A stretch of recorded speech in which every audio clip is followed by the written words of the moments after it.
Hello guys, so this is our 635 watt Jinko bifacial panel with 12 kVA hybrid Felicity inverter. This has both grid gen input.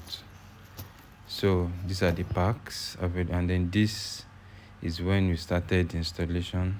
Already we mounted the panels, 16 pieces of solar panel, and here, as you can see, I already mounted the inverter on the wall. As you can see, this is 12 kVA, 12,000 watts.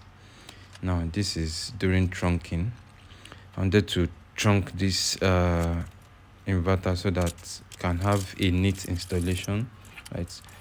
So here I'd already cut the trunking, and then it was time to hit it on the wall. Now the reason why I was installing this one vertically is because where the wire is coming from is from another building, so it's going to link it to the kitchen. And as you can see here, I'm trying to mount my breaker box as I was using the drilling machine here, right? So after, now you can see I already mounted the changeover, but I had to remove the body from the changeover so that it is easy for me to do. Now that's the solar breaker, that's the solar surge. As you can see, everything is now complete. Now the next step is installation of the cables to the inverter, then to connect it to the breakers as well.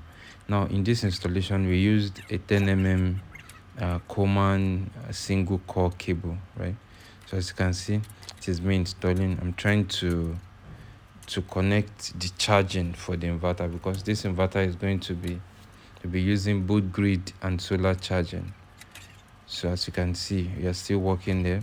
Now I like to use the same color of cable because it reduces stress of having to cut negative or positive. So most times what I do is, while working, I just use my tape to identify the negative and identify the positive. So those two red cables are the cables from the solar panels on the roof. As you can see, that's me installing the battery cable.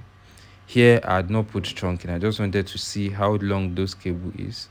And then from this battery, anyone who can guess the size of this Felicity battery, I owe the person a gift, actually, right? So this is a big size lithium battery. Like I always tell people, whenever you are doing your installation, always read your manual.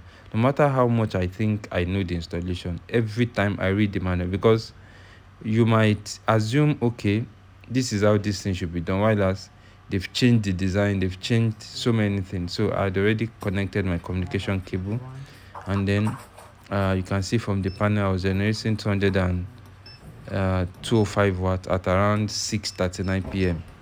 So I had to cut the video here because we were unable to totally complete the installation since it was 6 p.m. and in the estate you're only allowed to work till 6. Thank you guys.